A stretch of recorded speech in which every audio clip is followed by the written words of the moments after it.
Tragedy queen नाम से मशहूर मीना कुमारी ने बेहद कम उम्र में ही दुनिया छोड़ दी थी, मगर कम समय में उन्होंने ऐसा मुकाम बनाया कि आज भी जब भी बॉलीवुड की अभिनेत्रियों का जिक्र होता है तो उनका नाम ज़रूर आता है।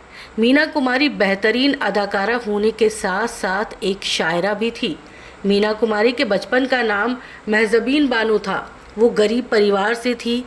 माँ की बीमारी और पिता की लाचारी ने पैदा होते ही उन्हें अनाथालय पहुँचा दिया। उनके पिता की पहले से एक बेटी थी और वो एक और बेटी को नहीं पालना चाहते थे। हालांकि उनका मन नहीं माना और वो मीना को वापस ले आए। मीना कुमारी 4 साल की उम्र से ही अपने परिवार का पेट पालने के लिए फिल्मों में काम करने लगी। मीना कुमारी के पिता हारमोनियम वादक और संगीत शिक्षक थे। उनका नाम था मास्टर अली बख्श। वो पारसी थिएटर में काम करते थे और मीना की माँ इकबाल बेगम थिएटर में ही एक्टर और डांसर थी। दोनों ने प्यार किया और शादी कर ली। मीना कुमारी की नानी हेमसुंदरी टैगोर की शादी जंदू नंदन टैगोर से साल 1840 में हुई थी। वो रविंद्रनाथ टैगोर के चचेरे भाई थे। शादी के कुछ सालों बाद हेमसुंदरी के पति का देहांत हो गया। उस वक्त विधवाओं की स्थिति अच्छी नहीं हुआ करती थी।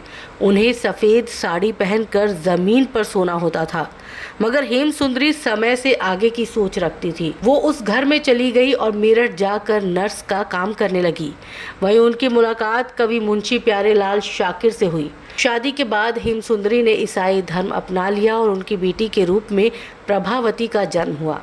प्रभावती कोई और नहीं बल्कि मीना कुमारी की माँ थी। मीना के पिता अली बख्श से शादी करने के बाद मीना की माँ ने मुस्लिम धर्म अपनाया और प्रभावती से बन गई इकबाल बानो। मीना कुमारी ने पहले बाल कलाकार के तौर पर फिल्मों में काम किया और बड़ी होकर वो बड़ी नायिका बनी। यही उनकी मुलाकात कमाल अमरोही से हुई। मगर कमाल से शादी करके मीना कुमारी की ज़िंदगी में वो तूफ़ान आया जिसने उनकी जान ले ली। पति उनकी सफलता से जलने लगे थे और उन पर रोक टोक लगाने लगे थे। यहाँ तक कि उन्होंने मीना कुमारी को थप्पड़ भी जड़ दिया था। बाद में मीना कुमारी कमाल से अलग हो गई, मगर उनकी ज़िंदगी में खुशियाँ नहीं आई। गम में उन्होंने पीना शुरू कर दिया और महज 38 साल की उम्र में वो इस दुनिया को अलविदा कह गई।